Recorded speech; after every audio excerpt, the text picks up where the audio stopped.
When a young boy died in a car crash, he says he went to heaven. After being resuscitated, he came back with a message he says Jesus gave him to share with the world, and he wants everyone to hear it before it's too late. Landon Whitley was in the back seat, riding home from church with his mom and dad, on October 19, 1997, when tragedy struck. I didn't see what he was yelling at. I didn't see the ambulance coming, but I remember him yelling.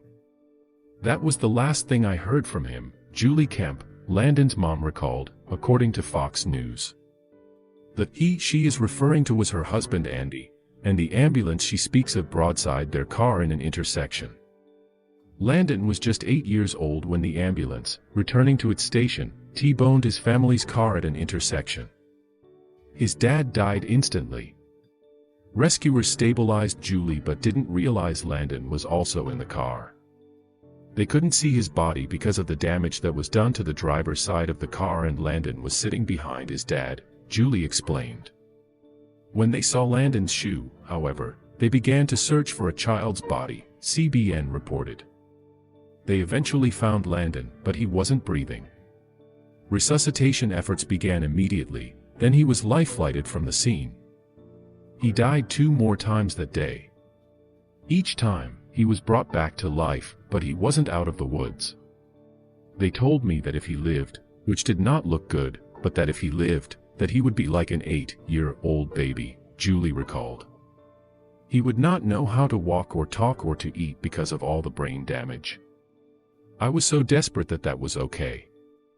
I would take that just to have him. He was all that I had. As her son fought for his life, Julie had to lay her husband to rest. At his funeral, she admits that she felt abandoned by God. I was very disappointed, heartbroken. And when I'm sitting at the funeral, I'm fussing at God. I don't understand why this happened, she said. I don't understand why he didn't send angels to protect us. But in the very next breath, I'm praying as hard to him as I've ever prayed in my life for Landon to live. Although Landon suffered massive head trauma during the accident and was left in a coma, hooked up to all kinds of machines to keep him alive, after 2 weeks, the boy opened his eyes and answered to Julie's prayers. To everyone's shock, he didn't have any brain damage. In the midst of celebrations that her boy was finally awake, however, Julie realized she had to tell him that he had lost his dad. He had scars on his face. And his head was just full of hurt. And I didn't want to hurt him anymore, Julie remembered. So I asked Landon, I said, Landon, do you know where your dad is at?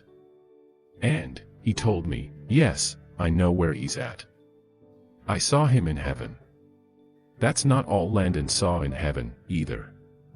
He saw family friends who had passed before and siblings he never knew he had. He looked over to me and he says, "Oh Mom, by the way, I forgot to tell you. I saw your other 2 kids." And I just looked at him because I wasn't sure what he was talking about.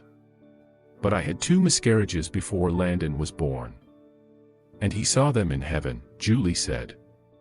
We had never shared that with Landon. He did not know that we had lost 2 children before him. I knew that they were my siblings even though no one had ever told me about them, Landon explained. Just being in heaven, I guess you know your own, or you know who everyone is. Each time Landon died, he said he had a different experience in heaven. During his 3rd visit, he says he met Jesus and was given a message and a mission. Jesus came to me and told me that I have to go back to earth and be a good Christian and tell others about him, Landon shared. I just want people to realize that Jesus is real, there is a heaven, there are angels. And to follow his word and the Bible, and life does get better at the end. Following the command Jesus gave him that day, Landon and Julie now use their experience to help others who are struggling with loss and are in need of hope. I know I'm doing it for Jesus, Landon added. I know that he's real. I know that angels are there. I know that there's a heaven. I've seen Jesus. I know he's there. He's asked me to do this and this is what I'm doing. I didn't understand in 1997, why God didn't send an angel. But I know that there were angels there. And I know that we were protected and we are living out what His plan is for us," Julie said. "Instead of staying stuck in grief or instead of staying mad at Him, I was able to use this story to help others not to give up and to keep their faith on their grief journey," she continued. "It is a huge blessing that I get to watch my child tell others about Jesus," Julie added. "He is always willing to let others know that there is a heaven. 'Cause he's been there."